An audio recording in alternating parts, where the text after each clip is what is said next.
Hai, ketemu lagi kita sob. Kali ini kita bakal bahas sesuai dengan apa yang dimintakan, minta pun apa sih? Sesuai dengan apa yang diminta sobat-sobat TNT semua. Untuk mobil-mobil bekas taksi, kita kasih 24 sob. Kebanyakan gak sih? Kita bagi dalam beberapa part, mulai dari 20 jutaan sampai 100 jutaan lebih. Pokoknya ngikutin ente punya dana sob. Mobil taksi memang citranya agak miring ya sob, karena pasti mobil capek. Tapi, ada strategi kok untuk dapetin mobil taksi yang sudah siap pakai. Cara paling mudah adalah jangan beli dari tangan pertama sob. Kalau bisa tangan kedua. Karena tangan kedua pastinya paling nggak udah di servis, udah ganti oli, udah dienak-enakin pokoknya. Walaupun nggak semuanya kayak gitu ya. Tapi paling nggak udah dirawat deh. Nah, untuk itu sob, kita sajikan untuk teman-teman semua 24 mobil X taksi part pertama. Gimana kalau langsung kita gas aja? Tapi seperti biasa, mumpung belum puasa sob, kita introin dulu. Sikat. Jomblo ya, sini aku temenin. Nungguin ya. Aku bisa menunggu aku cinta kepadamu masih Pengumuman. Buat teman-teman yang suka nonton film tapi males dengan durasi panjang, mampir-mampir sob ke channel TNT Story. Jangan lupa subrek ya. Link ada di deskripsi. Selamat menonton. Enjoy. Yang pertama, ada Soluna tahun 2001.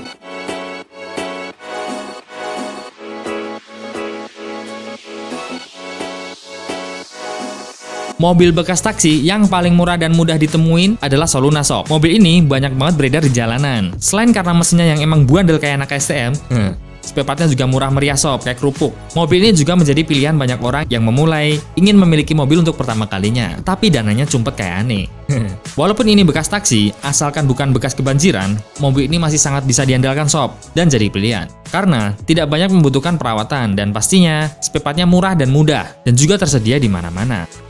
Soluna adalah sedan subcompact yang diproduksi oleh Toyota Motor Thailand dari tahun 94 sampai 2002. Tapi masuk ke Indonesia pertama kali pada tahun 97. Dia dijual di bawah posisinya Toyota Corolla All New. Hadirnya Soluna di Indonesia cukup dinanti-nanti sob, karena harga jualnya yang murah dan terbukti mampu bersaing dengan Hyundai Accent, Kia Sepia, Timor, dan juga Honda City pada waktu itu. Kita tengok fiturnya dulu sob. Sudah ada power steering, AC, audio single din, dan cakram di ban depan.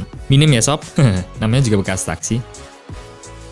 Ngomongin mesin, mobil ini mesin berkode 5A FE 1500cc 4 silinder segaris 16 katup DOHC dengan tenaga yang dihasilkan bisa mencapai 93 horsepower dan torsinya 124 Nm dengan transmisi manual 5 bercepatan dan berpenggerak roda depan. Kelebihannya sob, mobil ini sangat irit, akselerasinya bagus karena bodinya ringan, suspensinya empuk, spare partnya murah, perawatannya mudah, dan mesinnya bandel dan tangguh. Tapi kekurangannya, image taksinya sangat melekat sob, kaki-kakinya ringkih, harga jual kembalinya turun, bodinya terlalu enteng, mobil ini limbung di kecepatan tinggi, kualitas materialnya kurang bagus, dan rem kurang pakem. Ngomongin BBM, 1 liternya bisa untuk mencapai 10-13 km sob dalam kota. Dan untuk luar kota, 1 liternya bisa untuk mencapai 15-18 km. Nah, untuk harga, sekarang ini ada di sekitar 25 jutaan. Dan pajaknya, 1,5 jutaan.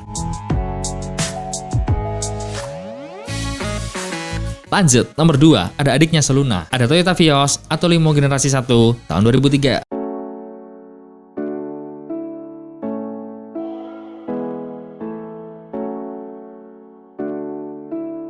Vios atau Limo memang kembar siam sob. Dari eksteriornya hampir nggak ada beda, hanya detail-detail kecil aja. Kalau orang nggak paham, yang taksi dan yang ori terlihat nggak ada bedanya sob, asal sama-sama mulusnya. Bukan yang itu dong. Nah, sebenarnya Vios diproduksi dengan dua macam mesin sob, yaitu 1300cc dan 1500cc, seperti yang dijual di Filipina. Tapi di Indonesia, Vios cuma bawa mesin yang 1500cc aja, dengan kode 1NZ FE dengan kapasitas 1500cc. Update-nya dari Vios ini, mesinnya udah menggunakan sistem VVT-i sob, bisa memproduksi tenaga maksimum sampai 107 horsepower. Dan juga mobil ini di-setel dengan torsi low end, biar bisa berakselerasi cepat di putaran bawah.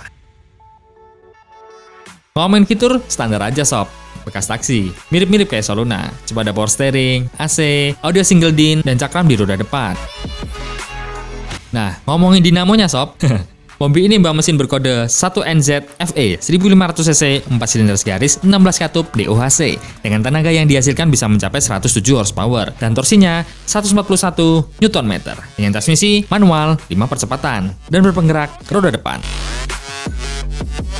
Kelebihannya sob, mesinnya responsif, harganya terjangkau, biaya perawatannya murah, spare partnya melimpah, part aftermarketnya banyak. Mobil ini gampang banget buat dimodif dan juga konsumsi BBM-nya tergolong irit. Tapi kelemahannya, suspensinya ringkih sob dan tidak nyaman. Panel instrumennya terletak di tengah dashboard. Nggak semua orang suka dengan model itu. Interiornya minim fitur dan juga minim fitur keselamatan. Ngomongin BBM, 1 liternya bisa untuk mencapai 9-11 km sob dalam kota.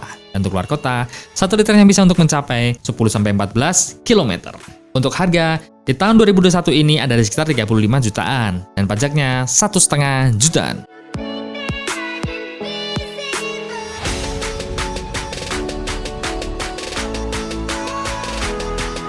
Makan-makan di rumah Mbak Rika, kita jalan-jalan sob ke Amerika. Garing amat. Ada Chevrolet Nova tahun 2012.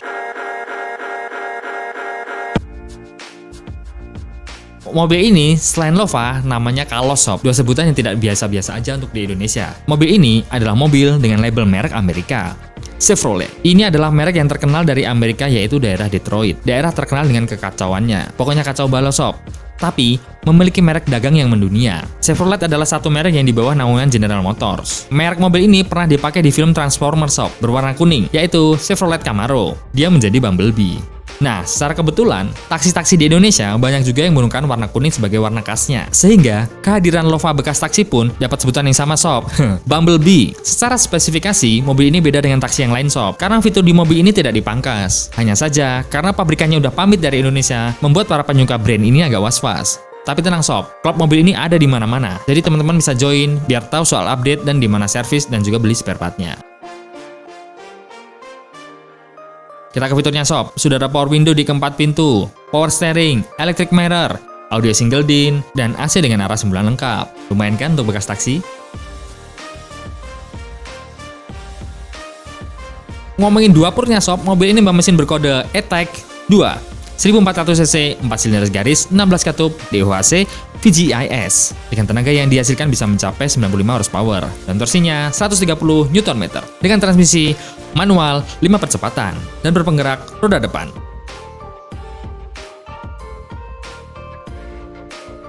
Kelebihannya sob, harganya terjangkau, handlingnya mantap, kabinnya cukup hening, interiornya lega dan nyaman, plat bodi dan sasisnya tebal sob. Mobil ini nggak limbung di kecepatan tinggi, spare partnya agak murah karena diproduksi lokal, blok mesinnya menggunakan bahan baja tuang, sehingga membuatnya menjadi lebih awet. Tapi kekurangannya, image stasiunnya sangat melekat sob, desain interiornya kurang diminati, akselerasinya boyo, harga bekasnya menurun tajam, dan juga agak lebih boros daripada kompetitornya. Ngomongin bensin perbensinan, si Bumblebee ini 1 liternya bisa untuk mencapai 7-9 km dalam kota. Dan untuk luar kota, 1 liternya bisa untuk mencapai 8-11 km. Ngomongin harga, di tahun 2021 ini ada sekitar 30 jutaan. Dan pajaknya 1,5 jutaan. Nomor 4, balik maning ke Toyota sob. Ada Toyota Etios Falco tahun 2012. No, there ain't no stopping us. Fly without boarding pass. Mobil ini adalah mobil bekas taksi yang lumayan sob, karena membawa brand Etios. Jadi, taksi Toyota nggak melulu soal limo. Selain itu, mobil ini juga membawa mesin yang ber-cc kecil sob. Bisa dibayangkan keiritannya, karena kapasitas mesin yang dibawa lebih kecil dari limo. Cocok banget buat teman-teman yang alergi dengan yang namanya pom bensin. Aneh pernah naik taksi mobil ini sob, dan menurut informasi drivernya, 100 km cuma butuh 4,5 liter sob. Gokil banget ya iritnya. Tapi yang agak kurang di mobil ini adalah desain lampu belakang, yang bisa dibilang kurang anak muda. Dan juga mobil ini perlu dimodif, biar nggak cupu-cupu amat. Dan karena mobil ini bekas taksi, fiturnya juga minim sob. Cuma ada power steering, AC, audio single din, dan cakram di 2 roda depan. Ngomongin soal mesin, mobil ini membawa mesin berkode 3NR-FE 1200cc 4 silinder garis 16 katup DOHC dengan tenaga yang dihasilkan bisa mencapai 80 horsepower dan torsinya 104 Nm dengan transmisi manual 5 percepatan dan berpenggerak roda depan.